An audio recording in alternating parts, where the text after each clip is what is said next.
ये पुस्तक एक ऐतिहासिक पुस्तक है जो मिथिहास से निकला हुआ इतिहास है, उसको ये दर्शाती है।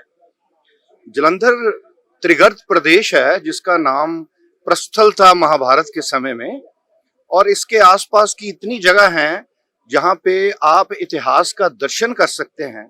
समय के साथ साथ इतिहास लुप्त होता जा रहा है। ज्यादा लोग इन जगहों के बारे में जानते नहीं हैं। इन जगहों के बारे जानना और इस व्यास पिंड का जो उनकी श्री वेद व्यास जी की तपस्थली है, उस जगह पे आके वो वाइब्रेशंस जो हैं वेद व्यास जी की, क्योंकि उन्होंने यहाँ पे तप किया था, उनको महसूस करना, ये एक बहुत बड़ा, मैं समझता हूँ, एक यज्ञ की तरह है। क्योंकि किसी भी ऐसी पवित्र जगह पे जहाँ पे किसी संत महात्मा महापुरुष के चरण पड़ते हैं तो वो पवित्र हो जाती है। तो ये एक पवित्र जगह है जिसको विकसित करने का ये बीड़ा यहाँ की सभा ने उठाया है। महर्षि वेदव्यास माना जाता है कि चारों वेदों के वो रचयिता तो नहीं थे, लेकिन उन्होंने उनको डिवाइड किया अलग अलग कैटेगरीज में। पहले 3 वेद माने जाते थे, ऋग, साम, यजुर, और जो अथर्वण परंपरा थी उसको भी वेदव्यास जी ने इसके साथ जोड़ा था। वेदव्यास जी का असल नाम कृष्ण द्वैपायन है, और ये इस मनवंतर के 28वें मनवंतर के वो 28वें वेद व्यास हैं, ऐसा विष्णु पुराण में कहा गया है। क्योंकि महाभारत की रचना और महाभारत के पात्र के रूप में भी एग्जिस्ट करना, और फिर श्रीमद् भागवत महापुराण का लिखना, विष्णु पुराण जो उनके पिताजी ने प्रारंभ किया था, पराशर जी ने, उसके बाद ये जितने भी पुराण हैं 18 पुराण, उनकी रचना वेद व्यास जी ने की है। सो ऐसी पुण्य जगह, ऐसी तपस्थली के बारे में कम से कम जलंधर, पठानकोट, होशियारपुर और पूरे पंजाब के लोगों को इसका ज्ञान होना इसलिए जरूरी है क्योंकि एक तो ये ऐतिहासिक है, और दूसरा इससे जुड़ी हुई जो परंपरा है वो जीवंत है, आज भी जिंदा है। इसी परंपरा को जिंदा करने के लिए इस जगह को डेवलप करने का बीड़ा यहाँ की सभा ने बनाया है, और मेरी शुभकामनाएं सभी के साथ। आज जो किताब लिखी गई है, इसका क्या महत्व आप देखते हैं कि इससे लोगों को और ज्यादा, जिन्हें पूरा नहीं पता है उन्हें भी पता लगेगा? इस पुस्तक का महत्व इस बात में ये है कि इस पुस्तक को हर जगह पे जाके विजिट करके, वहाँ के फोटोग्राफ्स लेके, वहाँ की जो किंवदंतियां हैं, वहाँ की जो परंपरा है, वहाँ की जो ट्रेडिशंस है, उसके बारे में जानकारी लेकर ये योगेश्वर स्याल जी ने इस पुस्तक की रचना की है। आमतौर पर पुस्तकें लिखी जाती हैं, 7-8 पुस्तकों को रखा और एक नई किताब की रचना कर दी। ऐसा नहीं है, इसकी बड़ी वैज्ञानिक अप्रोच है, इंपीरिकल अप्रोच मैं कहूँगा, और इस अप्रोच से ये कोशिश की गई है कि जहाँ जहाँ जो है, जैसे जैसे है इस अवस्था में, आज के समय में, उसको वैसे ही दर्शाया गया है।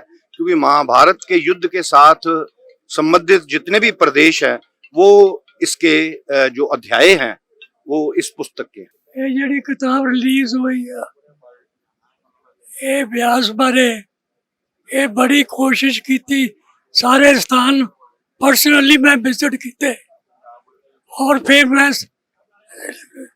सारे दसिया जलंधर खन्ना जी नू,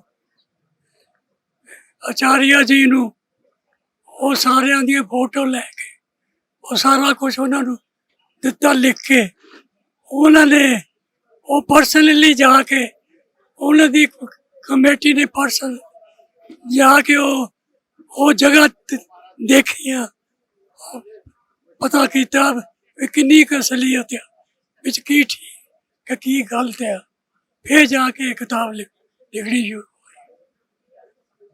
ਤੁਹਾਨੂੰ ਕਿੱਦਾਂ ਦਾ ਮਹਿਸੂਸ ਹੋ ਰਿਹਾ? ਤੁਹਾਡੇ ਇੰਨੇ ਸਾਲਾਂ ਦੀ ਤੁਹਾਡੀ ਮਿਹਨਤ ਹੈ, ਕਿਤਾਬ ਬਣ ਗਈ ਹੁਣ। मैं 5-7-93 नू एक कमेटी बनाई,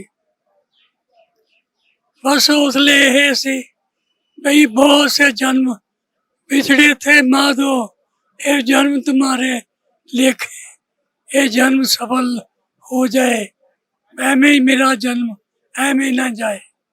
इस करके मैं रिटायर होने तो बाद ये शुरू किया, 5-7 93 तो शुरू किया और हुण तक भी मैं चार्ज देता, लेकिन मेरा साह जिहड़ा आ वो इस वास्ते ही आ, इन्हां वास्ते ही आ।